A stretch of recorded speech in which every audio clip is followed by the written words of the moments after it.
चलो, after discussing कि हमारे कोर्स में क्या है, हमारे सिलेबस में क्या है, और कंपनी लॉ, मतलब अगर हम कॉरपोरेट लॉ की बात कर रहे हैं तो कंपनी लॉ में हमें क्या क्या पढ़ना है, ये सब हम ऑलरेडी डिस्कस कर चुके हैं, the briefing of syllabus. And now we are going to actually commence with our first class, पहले चैप्टर का। हमारा चैप्टर का अगर हम नाम समझने की कोशिश करें तो of course company types, promotion, formation and related procedures, पूरी की पूरी चीज़ एंटायरली हमारे सी में इंटर के स्टडी मटेरियल में एक साथ दी हुई है। पर मैंने आपको पहले भी बताया कि सेक्शन 1 to 122 हम ऐसे ही नहीं पढ़ सकते कि बैक टू बैक पढ़ते जा रहे हैं। कंपनीज एक्ट ने भी उसको अगर डिवाइड किया है तो कुछ क्लासिफिकेशन, कुछ पर्पस के हिसाब से ही किया है।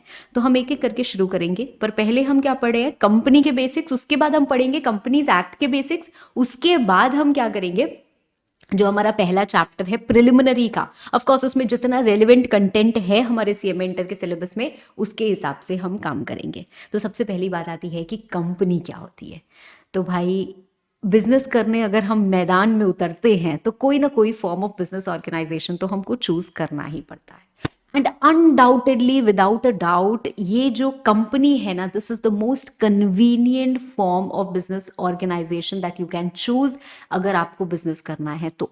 ठीक है, पर अनडाउटेडली ये भी फैक्ट है कि यहाँ पे आपको कंप्लायंसेस ज़्यादा होंगे, यहाँ पे आपका समय ज़्यादा लगेगा, बिकॉज लीगल प्रोसीजर्स ज़्यादा है। अगर आज हम प्रोप्राइटरशिप करना शुरू बैठते हैं, मतलब मान लो मुझे सामान कुछ खरीदना है और सामान कुछ बेचना है, तो मैं कैसे कर सकती हूँ भाई, एक दुकान खोलूंगी और वहाँ से कर सकती हूँ। So I can start a proprietorship. वहाँ पे बहुत कम क्या होते हैं, एफर्ट्स लगाने पड़ते हैं। ठीक है, बहुत कम लीगल कंप्लायंसेस होते हैं। बट यहाँ पे कंपनीज एक्ट में बहुत कुछ होता है। बट कंपनीज एक्ट पहले इतना स्मूथ नहीं हुआ करता था, धीरे धीरे इसमें बहुत सारे अमेंडमेंट्स लाए, धीरे धीरे इसमें सिंप्लीफाइड प्रोसीजर्स लेके आए। तो अब कंपनी को बनाना भी आसान है और कंपनी को चलाना भी आसान है।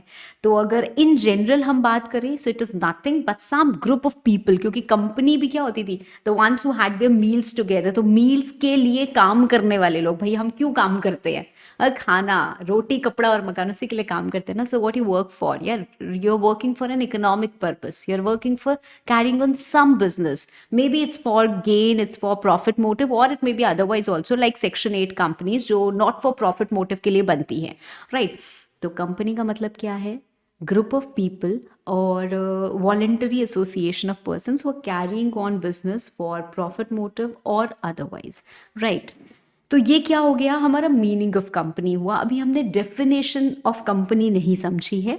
But if we go on to choose this particular form of business organisation, क्या इसके कोई फायदे रहते हैं? अनडाउटेडली बहुत सारे इसके फायदे रहते हैं। ठीक है, इन जनरल बात समझते हैं, because features are more important. ये सिर्फ और सिर्फ हमें उस तक पहुंचाने के लिए है। कॉर्पोरेट पर्सनैलिटी, कॉर्पोरेट एग्जिस्टेंस, एक जो कंसेप्ट आप आगे जाके पढ़ोगे ओपीसी का, it is to give these features only.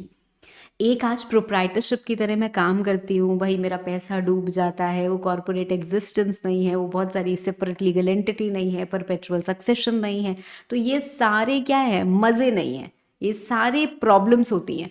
तो उन सबको दूर करने के लिए क्या हुआ है, 1% कंपनी जैसा नया कंसेप्ट इंट्रोड्यूस किया गया है, जहां पे आपको कंप्लायंसेस कम मिले। मतलब क्या होता है, बहुत बर्डन लगता है, अरे यार क्या करें, कंपनी तो बना लेंगे, प्रोप्राइटरशिप में देखो कितना आसान है, अरे बड़े आराम से वो लाला जी हैं, गमछा डाल के चल जाते हैं दुकान पे और काम करना शुरू कर देते हैं, है ना।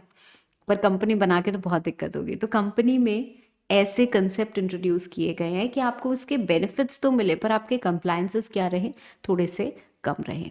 ठीक है, तो if you compare it with other forms of business organisation, of course liquidity रहती है in your investment since you can transfer the shares, autonomy रहती है, राइट। पर कुछ डिसएडवांटेजेस भी हैं, एक्सेस लीगल फॉर्मेलिटीज, कंप्लायंस करना होता है, टैक्सेस, ऑब्वियसली कंपनी का तो स्लैब टैक्स रेट का ही अलग है, right, and you fall into that, right, you have to pay that. Liquidation मतलब अगर आप बिजनेस बंद करने जाओगे तो उसका भी एक प्रोसेस है, तो हमारे लिए क्या हो जाता है, वो भी बड़ा लेंदी हो जाता है, हमें कुछ बुक्स मेंटेन करनी पड़ेगी, ऑडिट यहाँ कंपलसरी होता है। प्रोप्राइटरशिप में क्या है, सिर्फ टैक्स ऑडिट आता है, तो वहाँ पे अगर आप लिमिट क्रॉस करोगे वो टर्नओवर की, तभी आपको ऑडिट कराने की जरूरत है, अगर नहीं अदरवाइज नहीं कराने की जरूरत है। And there are other schemes also. यहाँ पे क्या है, स्टार्ट ऑडिट मैंडेटरी है, 0 रुपये टर्नओवर है तो भी ऑडिट कराना पड़ेगा। ठीक है, CSR, कॉर्पोरेट सोशल रिस्पॉन्सिबिलिटी पढ़ेंगे धीरे धीरे, one step at a time, है ना। और मेंबर्स, भाई मैंने पैसा लगा दिया, आज मैंने रिलायंस इंडस्ट्रीज लिमिटेड के अगर 10 शेयर ले लिए तो पैसा तो लगा है ना मेरा कंपनी में, तो क्या मैं उनकी मैनेजमेंट में इंटरफेयर कर सकती हूँ? Why are you making this deal? नहीं नहीं, ये डील आपको नहीं करनी चाहिए। अरे who am I to say that, right? तो हम इंटरफेयर नहीं कर सकते डिस्पाइट द फैक्ट कि हमने पैसा लगाया है। Too much transparency is needed. तो कुछ डिसएडवांटेजेस भी हैं, कुछ एडवांटेजेस भी हैं, that are is not so important. मैं बताती जाऊंगी आपको। पहला एग्जाम का सवाल जो आपसे पूछा जा सकता है, बिकॉज हम सीएमए इंटर के सिलेबस में हैं, one thing we have to accept, one thing we have to realise कि नो मैटर हमारा कुछ पोर्शन ऐसा हो सकता है भाई वो सीए से मैच करता है, मैम सेक्शन 1 से 122 तो वो लोग भी पढ़ते हैं, नहीं। पहली बात तो इंटरनली जब आप इन चैप्टर्स के अंदर जाओगे तो भी आपका जो कंटेंट है वो उनसे डिफरेंट है, ठीक है। कुछ रूल्स आपके में बहुत है, कुछ उनके में नहीं है, कुछ चीज़ें आपको नहीं पढ़नी है, जैसे डिपॉजिट्स चैप्टर की अगर हम बात करते हैं तो वहाँ पे रूल्स है बहुत सारे, हमें पढ़ने की ज़रूरत नहीं है, ठीक है। तो इंटरनली क्या है, चीज़ें बहुत डिफरेंट है। मोरओवर जो क्वेश्चन एग्जाम पैटर्न है वो भी बहुत डिफरेंट है। तो one thing you have to accept कि हमारा जो इंस्टीट्यूट है सीएमए वाला, वो हमसे क्या करता है, केस बेस्ड क्वेश्चंस तो पूछता ही पूछता है, साथ साथ डायरेक्ट क्वेश्चंस भी बहुत पूछता है। तो केस बेस्ड के लिए किस तरीके से लिखना है, कैसे लिखना है, मैं बाद में बताऊंगी, बिकॉज अभी हम उस फेज में पहुंचे ही नहीं है कि कोई केस स्टडीज टाइप की बने, ठीक है। तो डायरेक्ट क्वेश्चन की अगर बात करूँ तो पहला डायरेक्ट क्वेश्चन जो आपसे पूछा जा सकता है एग्जाम में, वो क्या पूछा जा सकता है, enumerate the characteristics of a company. Yes, it may be asked, ठीक है। बच्चों जैसा सवाल लग रहा है ना, तो अच्छा है ना, बच्चों जैसे सवाल और वेलकम है भाई, आराम से नंबर लेके आएंगे, क्योंकि समझ तो यहाँ पे आपको इस लेवल की मिल जाएगी, है ना। और रही बात नंबर की, तो जितने आसान सवाल उतने अच्छे नंबर ले आएंगे, राइट। तो चिंता नहीं करनी, और अगर डिफिकल्ट क्वेश्चन आएंगे तो और अच्छी बात है ना, क्योंकि समझ तो आपने अगले लेवल की ले ही ली है, तो अच्छे से लिख देंगे, ठीक है। So first thing that you have to keep in mind is features of company और कैरेक्टरिस्टिक्स ऑफ कंपनी। अब अगर आपसे एग्जाम में ऐसा सवाल पूछा जाएगा, so how will you write it, following are the characteristics of a company, और उसके बाद आप क्या लिखोगे, एक एक करके ये जो सारी कैरेक्टरिस्टिक्स है वो सब के सब आप क्या करोगे, लिख दोगे, ठीक है। सो आई वॉन्ट एवरी वन कि अगर आप, कॉपी तो आपने खोल के रखी होगी, क्योंकि इतने इंस्ट्रक्शंस तो आप मेरे मानते हो, ये मैं पूरी उम्मीद करती हूँ। तो भाई कैरेक्टरिस्टिक्स ऑफ कंपनी एक हेडिंग दीजिए, और उसके नीचे फटाफट से लिखिए सेपरेट लीगल एंटिटी। जितनी चीजें याद आती जा रही है ना वो लिखते जाओ, ठीक है। Limited liability, am I writing too bad? चलो मैं थोड़ा सा आराम से लिख देती हूँ, नहीं तो आप लोग परेशान हो जाओगे कि इतनी गंदी राइटिंग हमें झेलनी पड़ेगी क्या पूरे बैच में। परपेचुअल सक्सेशन बेटा, separate property, separate property, common seal, of course characteristic या फीचर में जरूर आएगी, but it has been made optional. Companies amendment act 2015 आई थी और तब से ये ऑप्शनल हो गई है। If you are not understanding what I am saying, one by one I will come to all the points, don't worry, ठीक है। नेक्स्ट है हमारा ट्रांसफरेबिलिटी,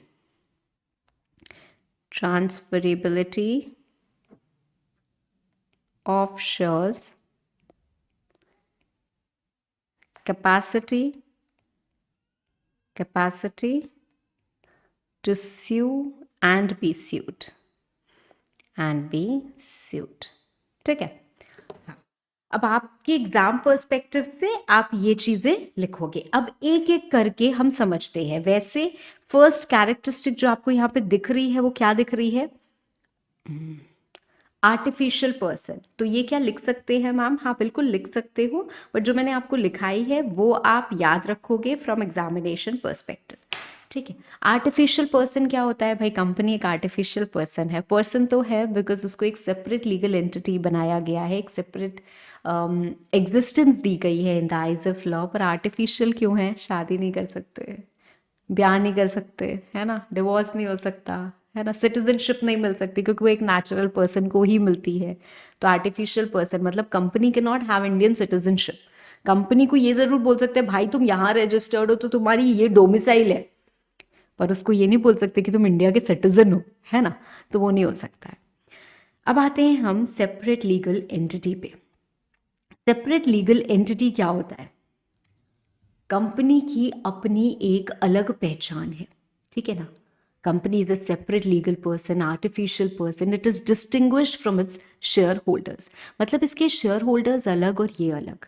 यही तो एक सबसे बड़ा लूप होल था एक प्रोप्राइटरशिप बिजनेस में। भाई कंपनी में हम पैसा लगा रहे हैं, तो कंपनी में हमने सिर्फ पैसा लगाया। अब आज रिलायंस इंडस्ट्रीज लिमिटेड मान लीजिए कुछ गड़बड़ कर दे, कुछ झमेले में फंस जाए, तो क्या मेरे को पकड़ के लेके जाएंगे? नहीं नहीं, I am different, I have just invested my money in that. मैं थोड़ी ना रिस्पॉन्सिबल हूँ उसकी चीज़ों के लिए, राइट। तो इसके लिए हमारा एक बहुत फेमस केस लॉ था। केस लॉ कौन सा था? Salmon versus salmon and company limited, ठीक है। अब salmon and salmon versus company limited, ma'am क्या हमें ये पढ़ना है, क्या हमें ये डिस्कस करना है? बिल्कुल भी नहीं। मैं यहाँ से आपको ये क्रॉस कर दे रही हूँ और इसके ऊपर लिख रही हूँ read only, read only, not to be learn for exam, not to be learn for exam. Exam के लिए इसको आपको याद नहीं करना है, ठीक है। Okay ma'am. तो a registered company is regarded as a legal entity separate from its members.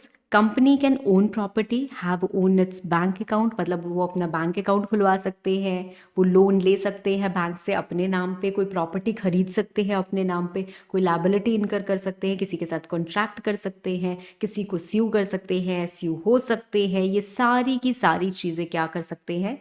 एक कंपनी कर सकती है, ठीक है। कई बार बच्चे मुझसे पूछते हैं कि मैम कंपनी का ओनर कौन होता है? आज ये सवाल मैं आपसे पूछती हूँ कि आप मुझे बताओ कि कंपनी का ओनर कौन होता है? मैम उसके शेयर होल्डर्स। गलत जवाब। मैम उसके डायरेक्टर्स तो डेफिनेटली नहीं होते हैं, तो आप ऐसा क्यों बोल रहे हो? देखो, कंपनी के ओनर्स ना तो शेयर होल्डर्स होते हैं ना तो डायरेक्टर्स होते हैं। क्यों? Because company is a separate legal entity. अगर मैं आपसे पूछूं आपका ओनर कौन है, आपको क्या लगे? अरे मैम नोबडी ओन्स मी। तो कंपनी भी यही जवाब देती है, नोबडी ओन्स मी। तो कंपनी का कोई ओनर नहीं होता है। कंपनी के शेयर होल्डर्स होते हैं, कंपनी के इन्वेस्टर्स होते हैं, कंपनी के डायरेक्टर्स होते हैं। There is nobody who owns the company, right. Of course company जब डिसॉल्व होगी उसमें एक्स्ट्रा फंड्स होंगे, it goes back to the investors, the people who had invested money in it, they don't own the company, ठीक है। तो company की property अलग होती है और किसी भी शेयर होल्डर की या किसी भी डायरेक्टर की, उन सब की प्रॉपर्टी अलग होती है। हम अपने नाम पे कंपनी की प्रॉपर्टी नहीं रख सकते। मतलब हम ये नहीं कर सकते कि कंपनी के बैंक अकाउंट से पैसा दिया और अपने नाम पे हमने प्रॉपर्टी खरीद ली। हम ये काम बिल्कुल भी नहीं कर सकते हैं, ठीक है। मैं salmon versus salmon and company limited बता जरूर रही हूँ आपको, बहुत शॉर्ट में बताऊंगी और बहुत जल्दी बताऊंगी, बिकॉज ये एक ऐसी चीज़ है जो एकदम नस नस में होनी चाहिए, ठीक है, once you establishing this particular feature. तो सैलमन भाई एक इंसान था जिसका बड़ा बढ़िया सा लेदर एंड बूट का बिजनेस था। उसके बाद उसने एक कंपनी बनाई, लिमिटेड लायबिलिटी कंपनी। अब उसने एक कंपनी बनाई जिसमें शेयर होल्डर्स कौन थे? वो खुद था, उसकी बीवी, उसकी डॉटर और उसके 4 सन्स। 4 + 3 = 7, ठीक है। तो 7 शेयर होल्डर्स के साथ उसने ये कंपनी बनाई। सबके पास एक एक शेयर था और बाकी सारे शेयर सैलमन के पास खुद थे। मतलब सबको एक एक शेयर नाम का दे दिया, बाकी सारे खुद रखे। अब उसने क्या किया भाई, अपना पूरा का पूरा प्रोप्राइटरशिप बिजनेस कंपनी को बेच दिया और कंपनी ने काम शुरू किया। अब जो बेचा उसके अगेंस्ट शेयर्स इशू किए, 20,000 के शेयर्स, 10,000 के डिवेंचर्स और बैलेंस सबको पे कर दिया इन कैश, ठीक है।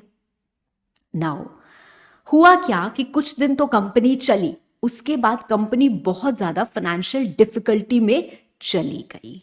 अब आपको पता है कि कंपनी जब फाइनेंशियल डिफिकल्टीज में जाती है, जब उसका लिक्विडेशन होता है, लिक्विडेशन या वाइंडिंग अप मैं बोलती हूँ, वो एक प्रोसेस होता है जब कंपनी में देखा जाता है भाई तुम्हारे पास ये लैंड है, इसको बेचो, 4 क्रेडिटर खड़े हैं, इनको पेमेंट करो, बैंक से लोन लिया है पेमेंट करो।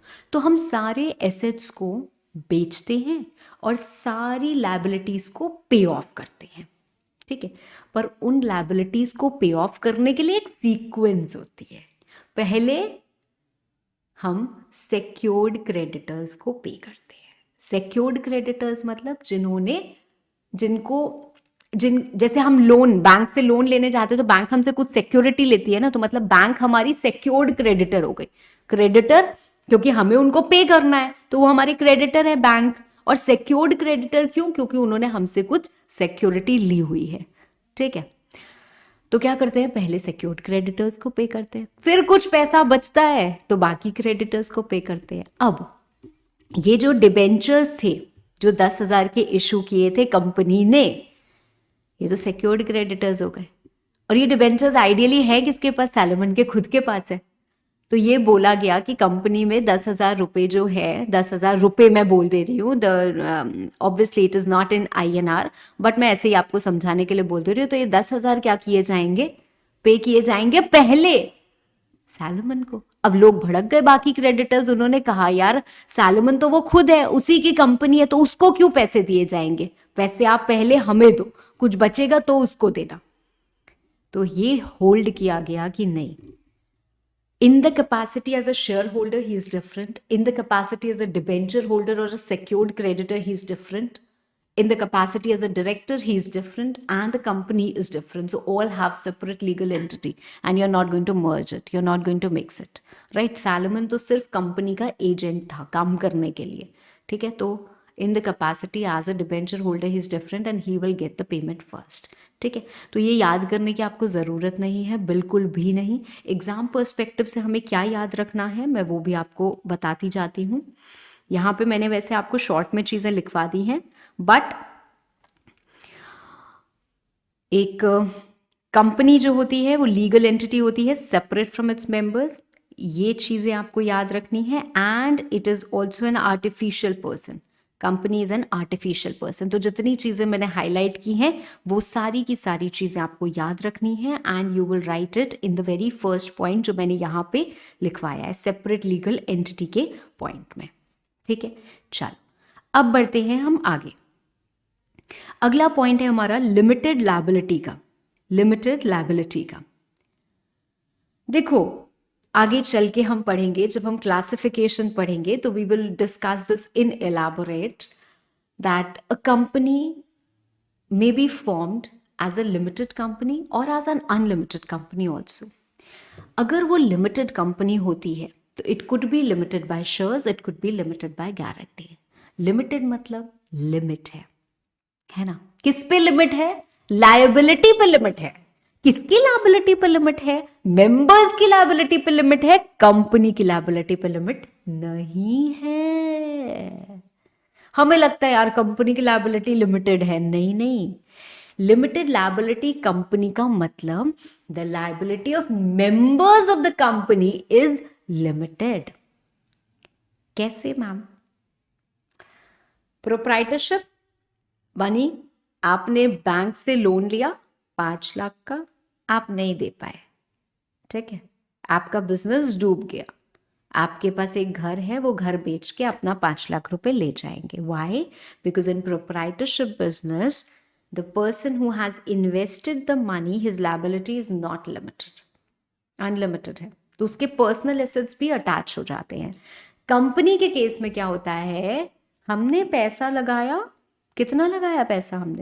हमने 100 रुपये लगाया, तो बस हमने लगा दिया, अब हमसे वो 1 रुपया भी नहीं मांग सकते। हमारी लायबिलिटी लिमिटेड होती है to whatever amount we agree to contribute.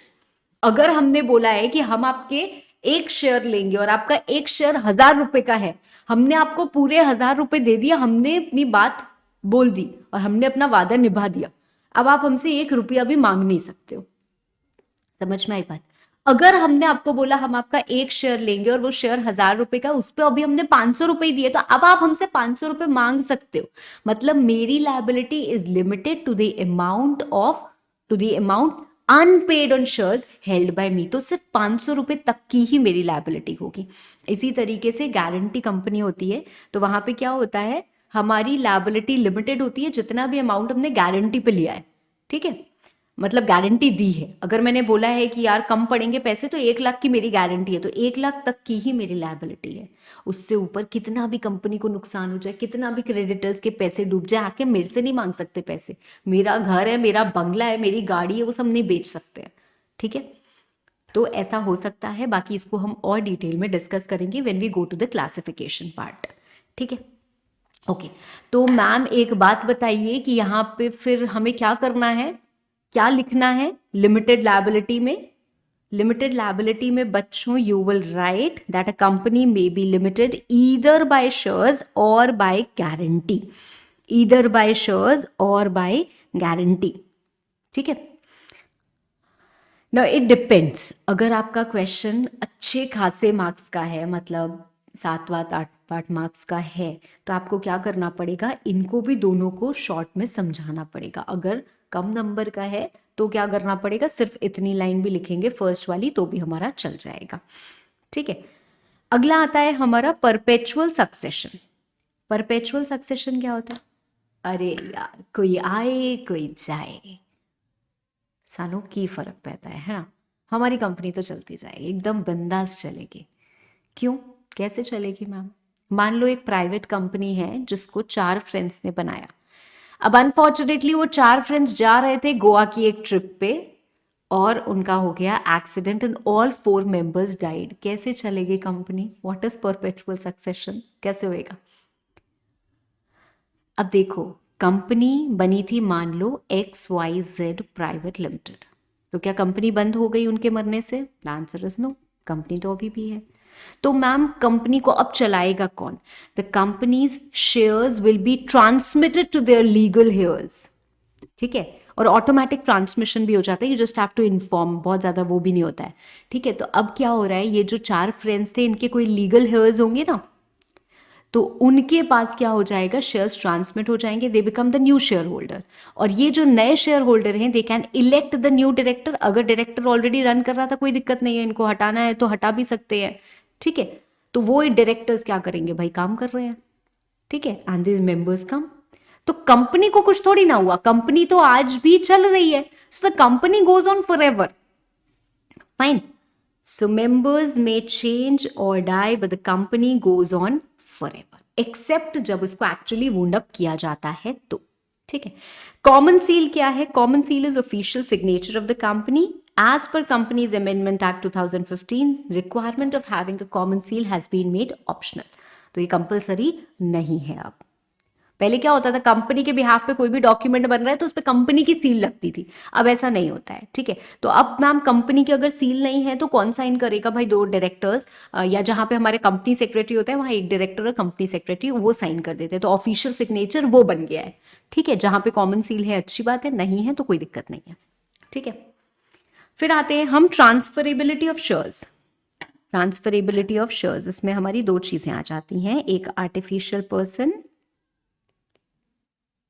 और दूसरा ये वाला सेपरेट लीगल एंटिटी का कंसेप्ट। ठीक है, 2 अलग अलग चीजें हैं, but that's how it is written in our material, तो मैं उसी हिसाब से आपको चीज बता रही हूँ। तो ये हो गया, ये हो गया, ये हो गया। अच्छा, अभी सेपरेट प्रॉपर्टी नहीं हुआ है, कॉमन सील हो गया। ट्रांसफरेबिलिटी ऑफ शेयर्स पे हम आए हैं। ठीक है, तो हमारी क्या है, इन्वेस्टमेंट है, वो हमें लिक्विडिटी प्रोवाइड कर रही है। कैसे लिक्विडिटी प्रोवाइड कर रही है मैम? भाई हम लिक्विड एसेट्स किसको बोलते हैं? जो हमें तुरंत कैश में कन्वर्ट हो जाए, है ना। तो मैंने अगर शेयर्स में इन्वेस्ट किया है, मैं क्या तुरंत शेयर्स सेल कर सकती हूँ? Yes, why not. आज की सच्चाई तो यही है ना मैम, सिर्फ पब्लिक कंपनी के शेयर्स हम इस तरीके से सेल कर सकते हैं, that to listed companies, because ठीक है वो कहीं ना कहीं स्टॉक एक्सचेंज पर लिस्टेड है, so we can sell it. If you not understanding what is stock exchange and all, अभी हम लिस्टेड कंपनी पढ़ेंगे तो आपको समझ में आ जाएगा। ठीक है, अदरवाइज थोड़ी ना ट्रांसफर हो सकते हैं। देखो अभी भी एक प्राइवेट कंपनी हो या एक पब्लिक कंपनी हो, पब्लिक कंपनी के शेयर्स फ्रीली ट्रांसफरेबल होते हैं, प्राइवेट कंपनी के शेयर्स ट्रांसफरेबल तो होते हैं पर कुछ रिस्ट्रिक्शन के साथ। तो मतलब शेयर्स क्या है, हमारी एक प्रॉपर्टी है, प्रॉपर्टी होती है ना। अब कुछ भी लो आप, ये एक पेंसिल है, ये मेरी प्रॉपर्टी है, मैंने इसको पैसे दे के खरीदा है, क्या मैं इसको बेच सकती हूँ? The answer is yes, right. तो वैसे ही शेयर्स क्या है, हमारी एक प्रॉपर्टी है, हमने किसी को पैसे देके उसका हिस्सा खरीदा है, वो हिस्सा हमें रिटर्न देता है, हमारा डिविडेंड वगैरह देता है, हमारी इन्वेस्टमेंट बढ़ रही है। क्या मैं उस शेयर को बेच सकती हूँ? The answer is yes, the answer is yes. But private company में थोड़े रिस्ट्रिक्शन होते हैं, पब्लिक कंपनी में रिस्ट्रिक्शन नहीं होते हैं। So this is also feature. Next is separate property which goes with separate legal entity. तो आप सेपरेट लीगल एंटिटी जैसे पढ़ते हो ना, वैसे ही हमारा सेपरेट प्रॉपर्टी भी है। क्या मैम ये केस लॉ याद करने की ज़रूरत है? नहीं, आपको मैक्वारा वाला केस लॉ भी याद करने की ज़रूरत नहीं है। No member can claim himself to be the owner, जैसे मैंने आपको ऑलरेडी समझा दिया, ठीक है। And a member does not even have an insurable interest in the property of the company. Insurable interest in the property of the company इसी का case law से ही डिराइव भी किया है हमने ये लाइन। देखो, जब हम इंश्योरेंस कराने जाते हैं ना, अगर मैं अपनी गाड़ी का इंश्योरेंस कराऊंगी, मेरा उसमें कुछ इंश्योरेबल इंटरेस्ट होना चाहिए, तभी मैं इंश्योरेंस करा सकती हूँ, अदरवाइज हम नहीं करा सकते हैं, ठीक है। तो जैसे हम बोलते हैं ना, एब्सोल्यूट इंटरेस्ट है मेरा, तो एब्सोल्यूट इंटरेस्ट मतलब आई एम दी ओनर, ठीक है। तो इसी तरीके से हमारा इंश्योरेबल इंटरेस्ट भी होता है। मैं आपको पूरा बहुत डिटेल में नहीं समझा रही हूँ बिकॉज केस लॉ की ज़रूरत नहीं है। अब कंपनी क्या होती है, कंपनी की प्रॉपर्टी अलग होगी और हमारी प्रॉपर्टी अलग होगी, ठीक है। कंपनी अपनी प्रॉपर्टी अपने ही नाम पे लेगी। कंपनी क्या कर सकती है, किसी को भी स्यू कर सकती है, and it can be sued in its own name also, ठीक है। चलो, नाउ इतनी बात समझ में आई तो आगे बढ़े। अगले कंसेप्ट की तरफ हम बढ़ते हैं, which is corporate wheel. Corporate wheel, corporate wheel का मतलब क्या होता है? एक फिक्शनल व्हील, एक पर्दा, एक प्रोटेक्शन। भाई कंपनी, तुम अलग हो। कभी आपके साथ ऐसा हुआ है क्या कि आपके किसी फ्रेंड का ब्रेकअप हो रहा हो और वो आपसे आया हो एडवाइस मांगने के लिए, और आपने उसको सुपर डुपर कुछ अनोखी एडवाइस दे दी जिससे और उसका बेड़ा गर्क हो गया हो, और वो सारा का सारा ब्लेम आपके ऊपर डाल दे और बोले भाई तूने ही ऐसा बोला था, मैंने तो ऐसा कर दिया और मेरा देख रिश्ता विश्ता टूट गया? हुआ है क्या ऐसा कभी? नहीं मैम, हम इन चक्करों से दूर हैं, हम अच्छे वाले बच्चे हैं, हमारे ऊपर आप ऐसे इल्जाम मत लगाओ, है ना। तो देखो, कॉर्पोरेट व्हील में भी ना कुछ ऐसा ही होता है। भाई बहुत सारे लोग हैं जो इसको चला रहे हैं, है ना। अब कई बार जब हम कंपनी चला रहे हैं, हमारी एडवाइसेस होते हैं, हमारे जजमेंट्स होते हैं, हमारे ओपिनियंस होते हैं, some deal might work, some might not work, कभी हमें लॉस हो सकता है, हम इन्वेस्टमेंट डिसीजंस भी लेते हैं, बहुत सारी चीज़ें करते हैं। तो अगर हर चीज़ के लिए हम रिस्पॉन्सिबल हो जाएंगे, जो इसको चला रहे हैं या जो इसमें पैसा जिसने लगाया है, तो बड़ी दिक्कत हो जाएगी ना। फिर तो वही चीज़ हो गई, भाई हम प्रोप्राइटरशिप में भी ऐसे ही लायबल थे, यहाँ पे भी ऐसे ही लायबल हो गए हर चीज़ के लिए। नहीं, तो बोला गया भाई आपको प्रोटेक्शन मिलती है। Protection from what? From this wheel of incorporation, मतलब एक पर्दा है। वी नेवर लुक कि आप ये कर रहे हो, शिवांगी ने एडवाइस दी थी। नो, वो जो लड़की है ना, वो ये देखे कि इसने ऐसा किया मेरे साथ, ये नहीं देखेगी कि उसके कहने पे किया, ठीक है, ये नहीं देखेगी। तो ऐसे ही जो कोर्ट्स होते हैं, जो बाकी सारे लोग हैं, वो क्या देखते हैं? कंपनी ने ये किया, वो ये नहीं देखते हैं इसके कहने पे कंपनी ने किया या इसकी ऑथराइजेशन पे कंपनी ने किया। नहीं, they see that company has done this, that means the members are protected, the members are shielded from the liability connected to companies action, कि भाई जो किया है कंपनी ने किया है, हमने कुछ नहीं किया है। दैट मीन्स अगर कंपनी आपको कोई नुकसान हो जाए, कुछ भी हो जाए, तो भाई आप रिस्पॉन्सिबल हो, ठीक है। The members are not going to be liable for any error or any loss, whatever happens, you will be responsible, ठीक है। मैम ये तो हो गई व्हील ऑफ इनकॉर्पोरेशन या कॉर्पोरेट व्हील, मतलब कि हाँ एक फिक्शनल व्हील है और कंपनी एकदम अलग है और उसके मेंबर्स एकदम अलग हैं, and members are not liable for acts of the company. मतलब मैं यहाँ पे एक चीज़ हाईलाइट करती हूँ, corporate veil refers to the concept that members of a company are shielded from liability connected to company's action. That is, members, that is, write this down, members are not liable for acts of the company. ठीक है. However,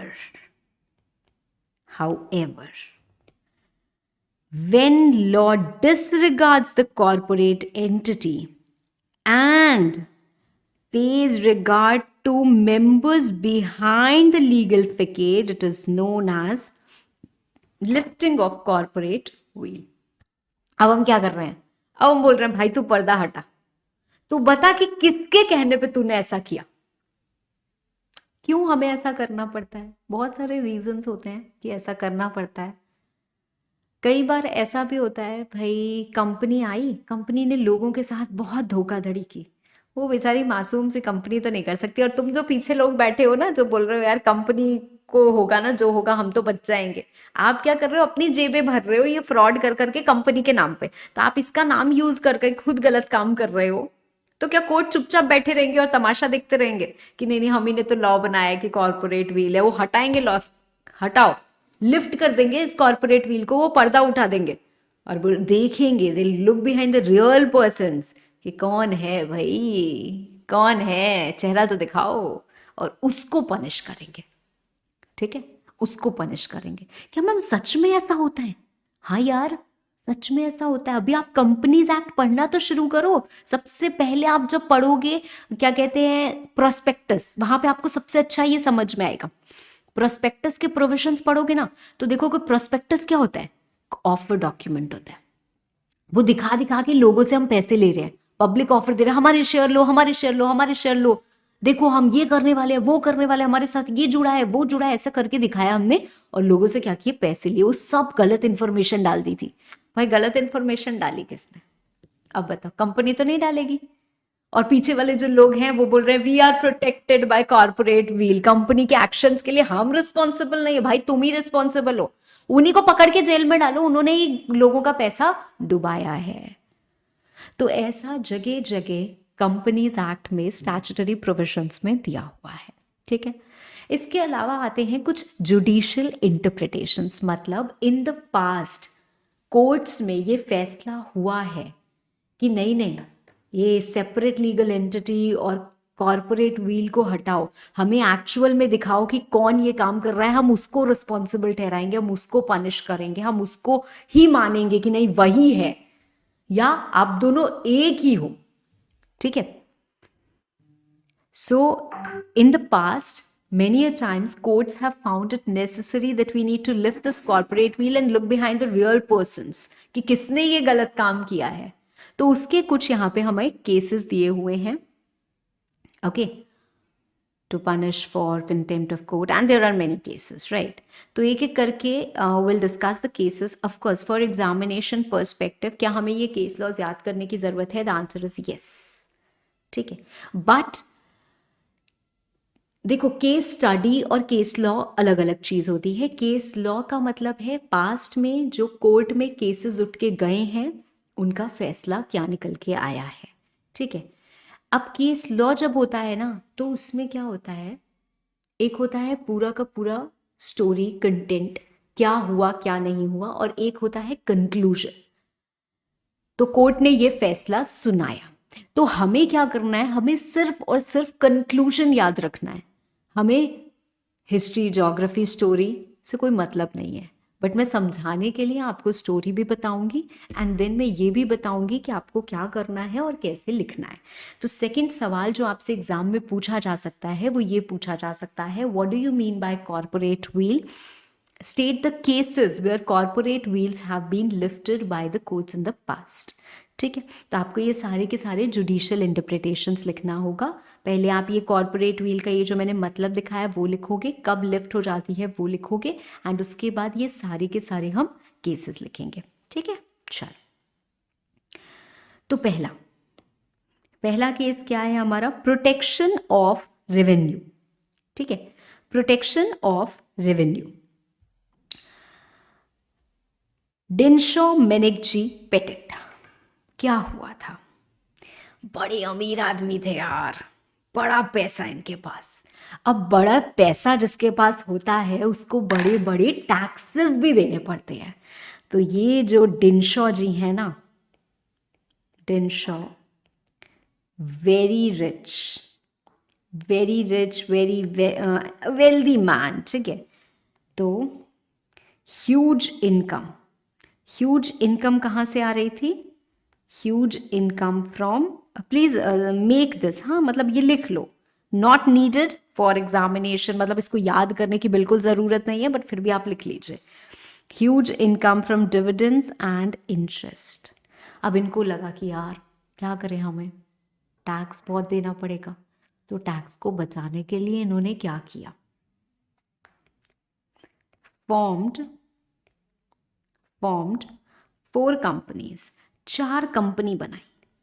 और क्या किया ना, इन 4 companies में transfer कर दी अपनी investment, transferred investment in these 4 companies. तो मैम इसमें गलत क्या किया? क्यों नहीं बना सकते भाई, उनके पास इतना पैसा, उन्होंने 4 कंपनी और बना दी, क्या प्रॉब्लम है? प्रॉब्लम ये थी इन 4 कंपनीज में कोई बिजनेस नहीं था। भाई कंपनी बनाई क्यों? आपने कंपनी बनाई है सिर्फ इसलिए कि हम अपनी इन्वेस्टमेंट ट्रांसफर कर देंगे तो हमारा टैक्स स्लैब कम हो जाएगा, हमारी टैक्स लायबिलिटी कम हो जाएगी, हम टैक्स कम पे करेंगे, ठीक है। Now these companies were doing no business,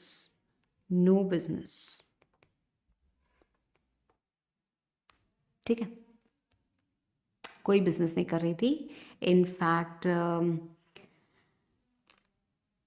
और चीज़ें भी हैं कि इन्होंने क्या किया था ना, लोन दिखाया and that was something which was never repaid. तो यहाँ पे कंक्लूजन ये आया, कोर्ट्स ने फैसला ये किया कि यार आपने गलत किया है, आपने गलत किया है, आपने इस कंपनीज को बनाया है सिर्फ और सिर्फ इस पर्पस के लिए कि गवर्नमेंट के पास टैक्स कम जाए। तो अपने रेवेन्यू को गवर्नमेंट ने प्रोटेक्ट करने के लिए इस सिचुएशन में कॉरपोरेट व्हील को लिफ्ट किया और बोला ये 4 कंपनी और डिनशॉ आप सब सेम हो, हमें ये 4 कंपनी नहीं दिख रही, हमें इन 4 कंपनी के पीछे आप दिख रहे हो जिसने सारा इन्वेस्टमेंट किया हुआ है, जिसने सारा अपना पैसा लगाया हुआ है, ठीक है। तो आप हमें दिख रहे हो, मतलब ये इन 4 कंपनीज की इनकम नहीं है, ये सारी इनकम आपकी है और आपकी इनकम में इसको क्लब कर दिया गया। तो अब गवर्नमेंट को अपना रेवेन्यू वापस मिल गया, अपने टैक्सेस वापस मिल गए और उसको प्रोटेक्ट करने के लिए courts have done this in the past. This is a case law, this is an example. So in certain matters which concerns the law of taxes, duties and stamps, ठीक है, तो ऐसी सिचुएशन में क्या हुआ है, the courts have lifted the corporate wheel in past. Second आता है हमारा determining enemy character of company, determining enemy character of company. Okay, अब यहां पे क्या है, हमारे पास एक कंपनी है डेमलर कंपनी लिमिटेड, जो मान लेते हैं कि यूके में है, ठीक है, यूके में है। और एक कंपनी है हमारे पास कॉन्टिनेंटल टायर्स, ये भी इनकॉर्पोरेट हुई है, incorporated in UK, but all shares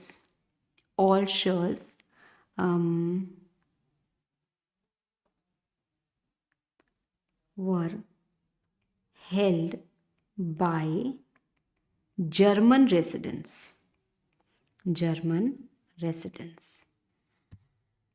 अब देखो प्रॉब्लम क्या होती है ना, मान लेते हैं यूके और जर्मनी में कोई जंग छिड़ गई, तो अब यूके गवर्नमेंट क्या बोलेगी कि जर्मनी के साथ आपको कोई भी कॉन्ट्रैक्ट्स एंटर नहीं करने हैं।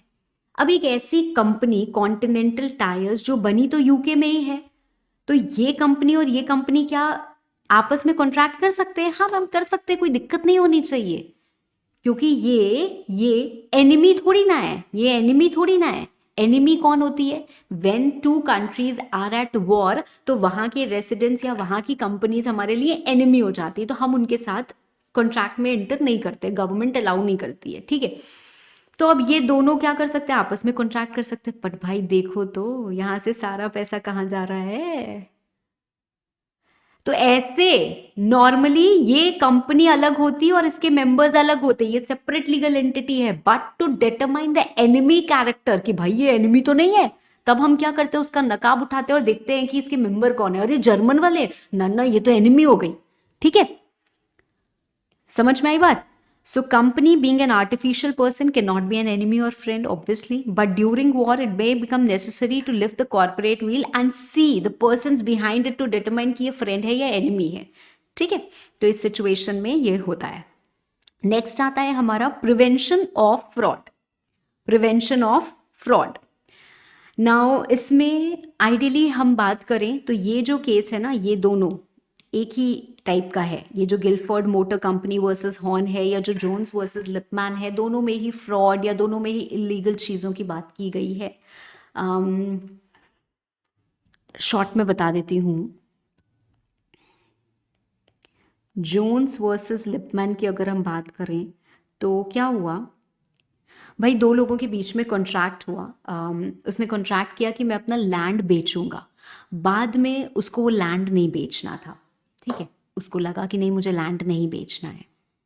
अब दूसरा बंदा कोर्ट के पास पहुंच गया और उसने बोला कि नहीं नहीं आप बोलिए इसको, इसका लैंड बेचे। इसने कहा कि नहीं आप कॉम्पनसेशन वगैरह ले लो, तो उसने कहा नहीं नहीं मुझे तो स्पेसिफिक परफॉर्मेंस चाहिए, आपको अपना लैंड बेचना ही पड़ेगा। तो कोर्ट ने ऑर्डर दे दिया कि स्पेसिफिक परफॉर्मेंस, आपको लैंड अपना बेचना ही पड़ेगा। इसने क्या किया? लैंड उठा के किसी और को ट्रांसफर कर दिया, किसी कंपनी को ट्रांसफर कर दिया, ठीक है। अब आप सोचो क्या होगा भाई, अब तो कंपनी अलग और हम अलग। तो बोला गया नहीं, आपने ये जो काम किया है ना, you have done a fraud. तो ऐसी सिचुएशन में हम ये मान लेंगे कि ये जो कंपनी है वो सिर्फ एक मास्क है, मतलब it is actually you only who is still holding the property, और आपको ये लैंड अपना बेचना पड़ेगा। तो जब आप कंपनी को खोल रहे हो, कंपनी को यूज कर रहे हो कोई फ्रॉड करने के लिए या इम्प्रॉपर कंडक्ट के लिए, तो कोर्ट क्या करेंगे? आप कॉर्पोरेट व्हील लिफ्ट करेंगे, they look behind the real persons, ठीक है। Next is protection of public policy. भाई पब्लिक पॉलिसी को प्रोटेक्ट करने के लिए तो किसी भी हद तक जाया जा सकता है, ठीक है। तो विदाउट एनी हेजिटेशन ये काम होता है। This goes for all cases. अब आते हैं हम ये Gilford motor company versus Horne. इसमें क्या था? हॉर्न जो था एक एम्प्लॉय था। अब उसको बोला गया था, जैसे मान लो आप लॉ फर्म में जाते हो, कभी कल को लॉ फर्म ज्वाइन करते हो, तो वहाँ पे क्या होता है भाई, क्लाइंट्स होते हैं बड़े बड़े, है ना। अब क्लाइंट आए, अब क्लाइंट को आप डील कर रहे हो, ठीक है, आप अच्छी सारी लीगल एडवाइजरी दे रहे हो, क्लाइंट आपसे बड़ा इंप्रेस्ड है। कल को आपने अपना लॉ फर्म खोला और आपने उस क्लाइंट को धीरे से अपने लॉ फर्म में सरकार लिया। तो जब लॉ फर्म से लोग एग्जिट करते हैं ना, तो लॉ फर्म वाले कॉन्ट्रैक्ट करते हैं, बोलते हैं कि आप हमारे क्लाइंट्स को सॉलिसिट नहीं कर सकते, ठीक है। तो भाई एक एम्प्लॉय था, उसने ये तो समझा कि नहीं कर सकते हैं, तो उसने क्या किया, अपनी बीवी के नाम पे एक दूसरी कंपनी बना ली और उसमें करने लग गया। तो क्या ये बात सही हुई? नहीं, ये बात नहीं सही हुई। तो आपने क्या किया है, आपने दूसरी कंपनी बनाई है सम इलीगल या इम्प्रॉपर पर्पस के लिए, ठीक है, डिफ्रॉड करने के लिए या लॉ को डिफीट करने के लिए। तो ये गलत है, ठीक है। Where a company acts as agent of its shareholders, ठीक है, मतलब शेयर होल्डर्स ने ये एग्रीमेंट कर लिया है कि भाई कंपनी तुम कुछ नहीं हो, जैसा हम बोलेंगे जो हम बोलेंगे तुम वही करोगे, तुम हमारे सिर्फ मियर एजेंट हो। नहीं नहीं, तो आपने तो पहले ही बता दिया कि कंपनी अलग और आप अलग नहीं हो, आप दोनों एक ही हो, तो कॉर्पोरेट व्हील हो लो, उठा दो। Then comes your avoidance of welfare legislation. Workman of associated rubber industry limited versus associated rubber industry limited. अब इसमें क्या हुआ था भाई, एक कंपनी है, उसकी बहुत सारी इनकम हो रही है। अब उसकी जब इतनी इनकम हो रही है तो उसके बेसिस पे, उसके प्रपोर्शन में उसको बोनस भी देना पड़ रहा है। और उसने देखा यार बड़ी इनकम हो रही है, इतना इतना बोनस देना पड़ जा रहा है, तो उसने क्या किया, एक दूसरी कंपनी बनाई और कुछ इनकम उसमें दे दी, ठीक है, उसमें ट्रांसफर कर दी। अब क्या हुआ, उसकी वजह से लोगों का बोनस कम हो गया, मतलब यू आर अवॉइडिंग, आप लोगों से अपने ही काम करा रहे हो और वो डिजर्व करते हैं कि उनको उतना बोनस मिले, पर आप क्या कर रहे हो, कुछ इनकम उसमें दिखा के क्या कर रहे हो, बोनस अपना कम कर दे रहे हो, पेमेंट। तो ये तो गलत बात है, ये तो गलत बात है, ठीक है। So if you formed a company, मतलब अब वो कंपनी आपने बनाई थी, वैसे तो वो कंपनी अलग होती और आप अलग होते, पर वो कंपनी को भी अब हम मान लेंगे कि आप ही हो, तो आपकी सारी इनकम जोड़ दी जाएगी और उसके बेसिस पे बोनस दिया जाएगा, ठीक है। तो कोर्ट्स ने उसमें भी क्या किया है, लिफ्ट किया है corporate veil. And lastly, to punish for contempt of court. Hi, contempt of court क्या होता है? मूवीज और वेब सीरीज इतना कुछ एजुकेट करते हैं यार, कभी एजुकेशन वाला एंगल भी देखा करो, है ना। तो कोर्ट के अगर हम ऑर्डर्स को डिसओबे करते हैं, कोर्ट ने कंपनी को ऑर्डर दिया कि आप इतनी पेनाल्टी पे करिए या इतना कॉम्पनसेशन दीजिए, कंपनी ने नहीं दिया, अब क्या करेंगे भाई? अगर कोर्ट के आप ऑर्डर्स को डिसओबे करते हो तो आपको पकड़ के डाला जाता है जेल में। कंपनी को कैसे डालेंगे जेल में? तो उसके लिए कोई तो बंदा होगा ना जो एक्चुअली डिसओबे कर रहा है, क्योंकि कंपनी कौन होती है डिसओबे करने वाली? कंपनी तो आर्टिफिशियल पर्सन है, हाउ कैन इट डिसओबे? तो मतलब कोई बंदा तो पीछे है। तो जो पर्सन एट फॉल्ट है उनको आइडेंटिफाई करने के लिए, ताकि हम उनको एडिक्वेट पनिशमेंट दे पाए फॉर कंटेम्प्ट ऑफ कोर्ट, उसलिए भी कोर्ट्स ने कॉर्पोरेट व्हील को लिफ्ट किया है। ओके, चलो, तो ये चीज क्लियर है। आगे बढ़ते हुए ये थे हमारे कंपनी के बेसिक्स, अब हम बढ़ेंगे कंपनीज एक्ट के बेसिक्स पे, ठीक है।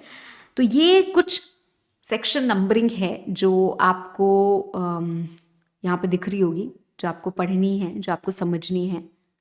ओके, इनफैक्ट मैं यहाँ से इसको हटा दे रही हूँ, इसको भी हटा दे रही हूँ, ठीक है। और फिर मैं ये इंपॉर्टेंट सेक्शन नंबर्स हाईलाइट कर रही हूँ, इसको आप भी हाईलाइट करो जरा।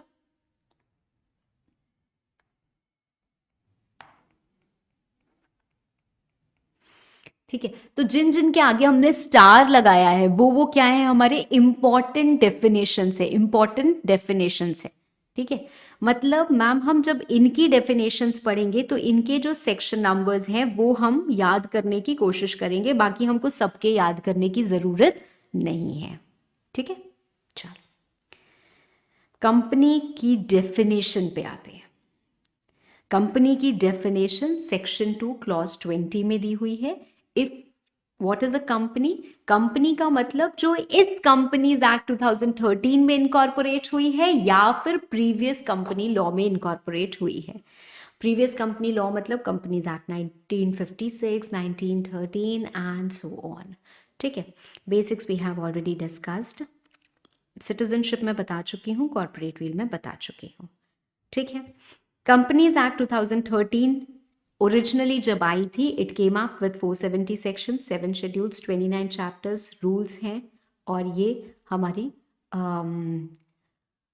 एसेंट और नोटिफिकेशन की डेट है ना। Applicability and extent of companies act. Companies act किस पे लगती है भाई? तुम कश्मीर में बैठ के बनाओ, तुम पंजाब में बैठ के बनाओ, तुम कन्याकुमारी में बैठ के बनाओ, आप लखनऊ में बैठ के बनाओ, आप दिल्ली में बैठ के बनाओ, आप कहीं पे भी कंपनी बनाओ, उसके ऊपर कंपनीज एक्ट लग जाएगा। तो अगर आपको बिजनेस करना है, you want to use this particular form of business organisation to do business, तो आपके ऊपर कंपनीज एक्ट लगेगा। कंपनीज एक्ट बनाने में भी, वो कंपनी को बनाने में भी और कंपनी को चलाने में भी, दोनों के लिए कंपनीज एक्ट 2013 लगता है, ठीक है मैम। तो मतलब मैम, अगर हमने कंपनी इनकॉर्पोरेट की है अंडर कंपनीज एक्ट या फिर अंडर प्रीवियस कंपनी लॉ, मतलब हमने बनाई तो थी कंपनी एक कंपनीज एक्ट 1956 के हिसाब से, पर क्योंकि आज वो लॉ हट चुका है और हमारे पास इन एग्जिस्टेंस कंपनीज एक्ट 2013 ही है to run all types of companies, तो जो पहले भी किसी भी कंपनी लॉ में एक्ट बनी, वो कंपनी बनी थी, उसके ऊपर भी कंपनीज एक्ट ही लग रहा है। बात सच है 100%। मैम, इंश्योरेंस कंपनी है, कुछ बैंकिंग कंपनीज हैं और कुछ इलेक्ट्रिसिटी कंपनीज हैं। क्या इनके ऊपर भी कंपनीज एक्ट लगता है? हाँ भाई, क्यों नहीं। एक्सिस बैंक लिमिटेड सुना है ना?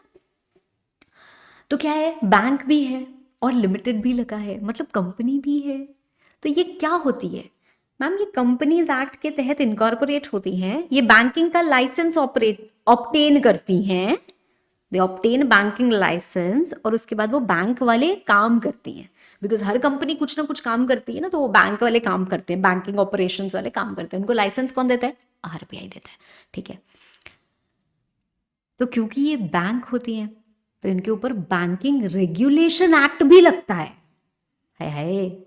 तो मतलब वहां पे लिखा हो सकता है कि कम से कम इतने डायरेक्टर रखो, यहाँ पे लिखा है कम से कम इतने डायरेक्टर रखो। अब उनकी सुने कि अपनी सुने?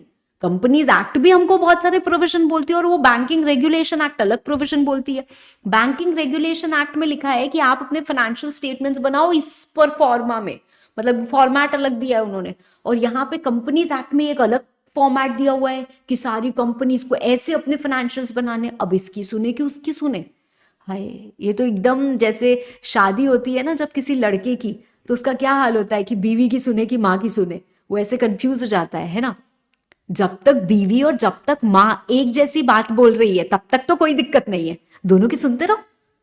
उसकी तरफ देखो, तुम्हारी तो सुन रहा हूं, उसकी तरफ देखो, आपकी तो सुन रहा हूं, है ना। प्रॉब्लम कब आती है? जब माँ और बीवी अलग अलग बातें बोलती है, तब किसकी सुने?